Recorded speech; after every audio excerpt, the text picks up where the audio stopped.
There are moments in life when pain doesn't shout. It sits quietly in the chest. After a breakup, the world continues as usual.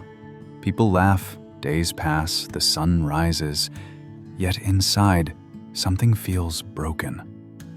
This is the story of a young man who carried that quiet pain, and a Zen monk who showed him how to release it.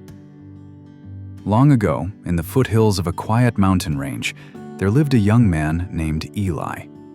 Eli had recently lost someone he loved deeply, not through distance, not through death, but through separation.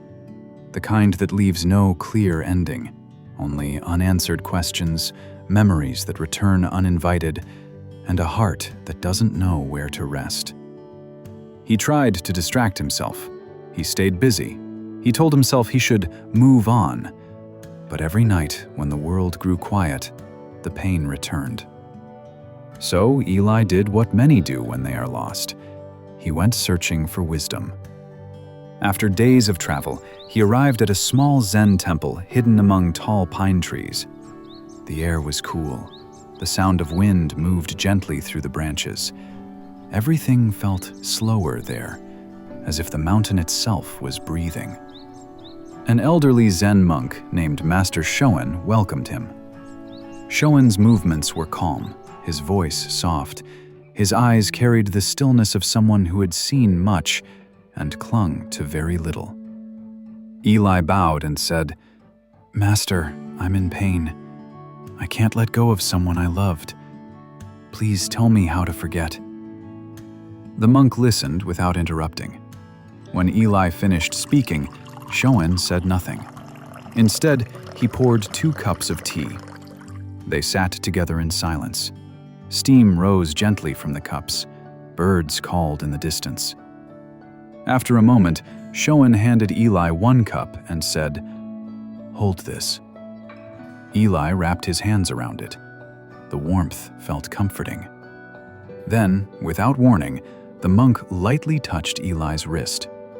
The cup slipped from his hands and shattered on the stone floor. Eli gasped.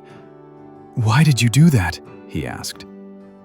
The monk looked at the broken pieces calmly and asked, "Before the cup fell, was it suffering?" Eli frowned. "No, it was just a cup." "And now?" Shoen asked. "Is it suffering?" Eli shook his head slowly. The monk nodded. "The cup did not suffer. You suffered because you were attached to what the cup was." Eli sat quietly. Shoen continued, "Love is like this cup. While it exists, it serves its purpose. It brings warmth, comfort, meaning. When it ends," the monk said gently, "love does not suffer. The pain comes from the mind refusing to accept that it is changed." Eli felt his chest tighten. "But the memories," he said, "they won't leave me." The monk smiled softly. "Memories are not chains," Shoen said. "They only become chains when you try to hold them forever." They walked outside to a small garden. A stream flowed nearby, its water moving steadily around rocks without resistance. The monk pointed and said, "Does the water cling to yesterday's path?" Eli watched the stream. "No," he answered quietly. "It moves," the monk said, "not because it is weak, but because it understands the nature of life." Shoen turned to Eli and asked, "Tell me, what hurts more? Losing the person or losing the future you imagined with them?" Eli felt the truth of the question sink in. "The future," he whispered. The monk nodded. "Most heartbreak is not about what ended," he said. "It is about what never happened." They returned to the broken cup.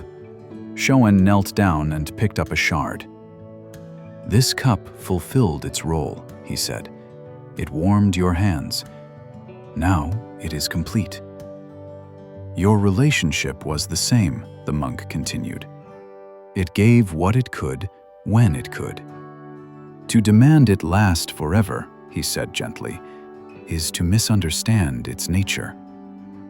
Eli felt something loosen inside him.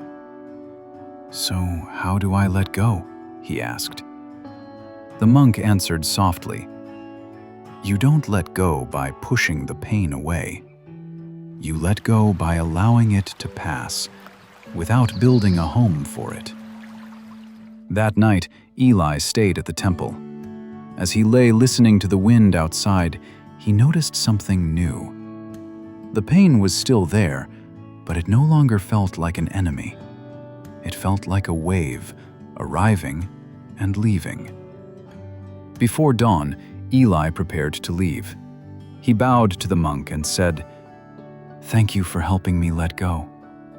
Shoen smiled and replied, "I did not help you let go.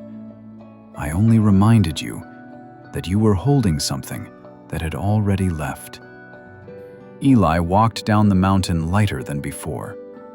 Nothing had changed, yet everything had. This story reminds us, heartbreak is not a failure. It is a sign that we loved fully. And letting go does not mean forgetting. It means allowing life to move, without forcing it to stay where it no longer belongs. If this story brought you comfort, take a quiet moment to breathe.